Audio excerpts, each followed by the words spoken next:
distinctly Christian eye, one that takes the movies seriously on their own terms, while also filtering what's on the screen through a faithful lens. Suddenly, Fast and Furious 6 also registers as a high-octane Pentecost movie. This isn't exactly what C.S. Lewis meant when he wrote about being surprised by joy. His description of his conversion as an unexpected, unlikely delight. But I think the notion still applies. Joy, I might add, is a key quality of Abby's writing. She has an infectious enthusiasm for popular culture that, when wedded with her abiding faith, results in that rarest of things, Christian arts criticism, that can stand alongside any commentary in mainstream spaces, while also offering a perspective that is humbly rooted in the good news of the gospel. Abby passionately writes to two worlds, that of the pop culture fanatic and the devout Christian, because she sees the areas of overlap between them as a gift. In the process, she's enriched my understanding of the church calendar.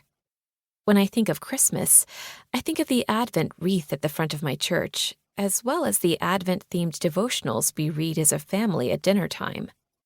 Now, thanks to Abby, I also think of The Last Jedi, a Star Wars installment particularly attuned to what it means to cling on to hope, even in the darkness. Similarly, if Easter has come to include things like colored eggs and costumed bunnies, surely we can also make room for an annual viewing of a lovely little animated movie like The Iron Giant, about a gargantuan robot who chooses relational love over unilateral power, conquering death in the process. That's the sort of good news we can't be reminded of enough, whether we're sitting attentively in pews or comfortably on our couch. Introduction.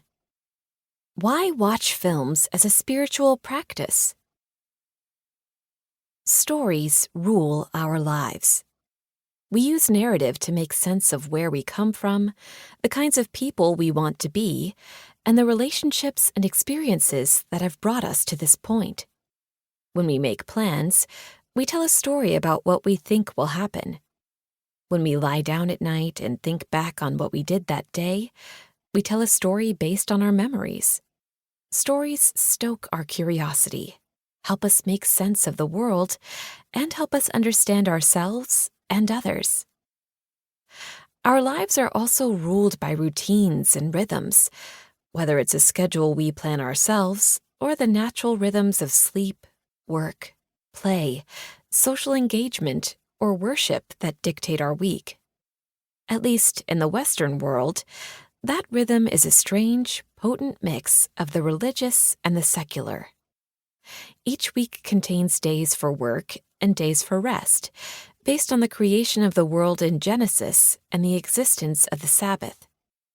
We observe the changing of the seasons with holidays and events that pull from natural patterns as well as biblical tradition. If we think of our life as a story, seasons are how we mark the chapters. Each one contains distinct themes, whether it's spring, summer, fall, and winter, or the seasons of infancy, childhood, adolescence, adulthood, and old age. In the life of the church, those chapters are marked by the liturgical calendar, the annual cycle that takes us on a narrative journey through the Bible. As with any good story, we get to know a set of characters and follow them as they learn, grow, encounter joys and sorrows, die, and, in the case of Jesus, resurrect. We're also constantly thinking about the ways this long story, made up of many stories, applies to the lives we lead now.